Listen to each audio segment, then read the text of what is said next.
Hi, this is Andrew. Today I decided to do a follow-up video on my CBR, how it was making those transmission noises when I was using the revised shift forks. Well, I got into it and I figured out how and why, what was going on. I'm going to show some of the differences today.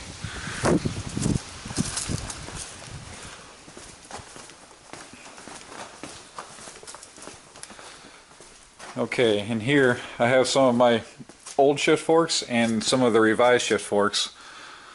Like this one right here is from a 95. This one right here is from a 1999 CBR 900. Immediately you can see some of the differences and why they're revised. These have thicker spots where the forks engage into. Just like heavier duty, I don't know, but it seems better. Another thing you'll notice is these two are a mirror image of each other. And that actually does affect the way the transmission works, as in when you put this one into an older transmission, it makes it go to like a MotoGP style. Like it'll be like first gear is up and then second through sixth will be down. Now I'm going to explain why this does not work into an older transmission. The first thing is, which I didn't catch, right here, you probably can't see that, the battery's getting low. I'm getting 42.62 millimeters, we'll say. Okay, on this one, same spot, I gotta go to the same spot, right here.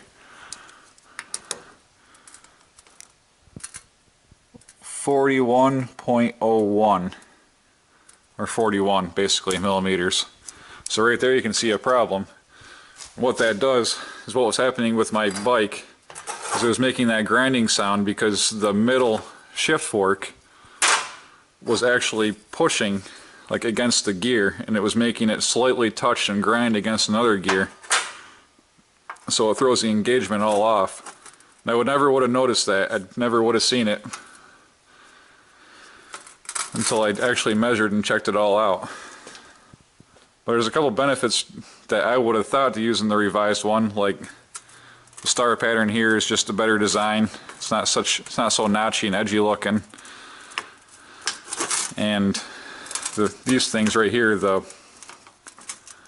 guides or whatever you want to call them, are bigger, thicker. So the shift forks are thicker too, where they meet up into the guides.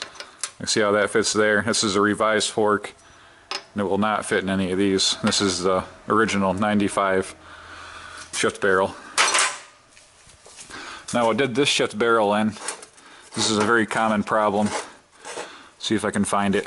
Right here, I don't know if you can see that. It's actually worn right down. And that causes the famous second gear, like no shift. Like it'll go into second gear, but as soon as you put a load onto it, it'll just kick right out. That's part of the problem right there. And the other part of the problem is on the transmission. The gear shift dogs get worn, and they just don't work out like the way they should. And that's pretty much the best I can explain it. But all I did was I just bought another one of these and another set of the smaller shift forks that go with the 95, 94, 95, 93, and that fixed the problem on my bike. But yeah, my whole problem in the first place was the offset. I actually switched my shifter around and everything, thinking I was going to get by everything and have a heavier duty setup in my transmission, but nope, just the offset was wrong and it doesn't work. Alright, that was just an update, keep you posted on what was going on with the CBR and what you can and cannot do. Apparently you cannot put a 1999 revised shift fork assembly into a 1995 transmission for a CBR, in case you're curious. Alright, talk to you later. Peace.